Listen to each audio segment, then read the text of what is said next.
Hello, I'm Pastor Jeremy Combs, and we're going to pause for a proverb. Let's go. Proverbs chapter 3 and verse 11 says, "My son, despise not the chastening of the Lord, neither be weary of his correction." Hey, it's a fact of life. Nobody likes to be corrected. Yet, everybody needs correction. God does give wisdom from his word, but sometimes he has to give it through what we would call the woodshed. Now, growing up, going to the woodshed meant that we were going to be disciplined. Later in Proverbs, God encourages that the one who is disciplining should not be weary in that process. But here, God's not addressing the one doing the correcting. He addresses the one being corrected. We should not despise, nor should we be disgusted or angry or weary with God's correction. Correction here in Hebrew means to make right. And that ought to be the goal of everyone who is disciplining, is they want to make it right.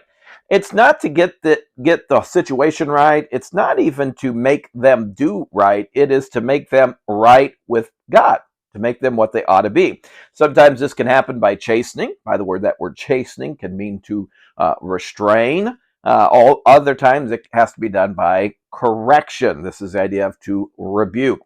If the Lord today has you in his divine woodshed, remember, don't be angry. Don't be annoyed, because it shows that you're beloved and you belong. God the Father chastens his children. And if you're receiving the chastening hand of God, it's a good sign that you are one of his. The very next verse continues this thought, Proverbs 3 and verse 12, "For whom the Lord loveth, he correcteth, even as a father the son in whom he delighteth." I was growing up with my dad. When he would go to discipline, he would always say, "Son, this is going to hurt me more than it hurts you." And as a boy, I always puzzled at that, and maybe even debated in my mind, "I don't think so, Dad."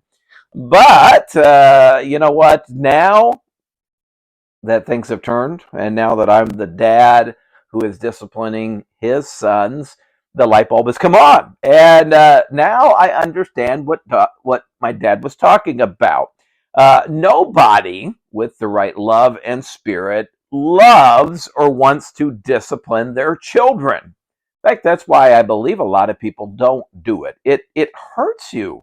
It breaks your heart, yes, to see them sin, but even more to that than to have to see them suffer because of their sin. And part of that suffering is being brought on by you. But by the way, I always tell my kids this: when I won't be able to punish you when you are out of the house or when you're in whatever, but God will, and God will punish you in much more harder and severe penalties than you would ever want. I can remember as we got older that our way of being disciplined as children changed.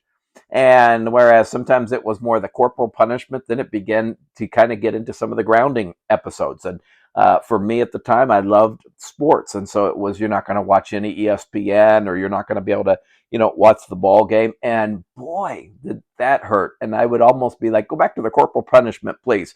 But you know what? My parents knew they had to hit me or had to discipline me where it would hurt and make me recognize I had to change my ways. God can do the same thing. And it may hurt now, but I'll tell you what, it is going to help you later. And so this is what he's talking about. And so, the world tells us if you love your kids, you're not going to discipline them.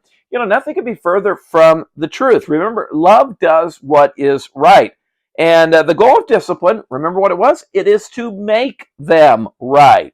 Love would then compel us not to cease from discipline, but then would make us want to discipline even when we don't want to, and even when it's a difficult thing to do. If God disciplines you, remember, he loves you, and he does it so that you can be made right. And so if you're a parent today, let me tell you, don't be weary in well-doing. Do what is right, and discipline in love and in understanding so that they can be right with God. Not just to give you a break, and not to because they're driving you bonkers, but because you want the very best for them. And in turn, if you are being disciplined by God, recognize that that's a good reminder you're his child, and then let the chastening hand of God make you Right. And so that does it for today. Only two Proverbs, but some great Proverbs they are. Are you in God's woodshed? Hey, we'll see you next time.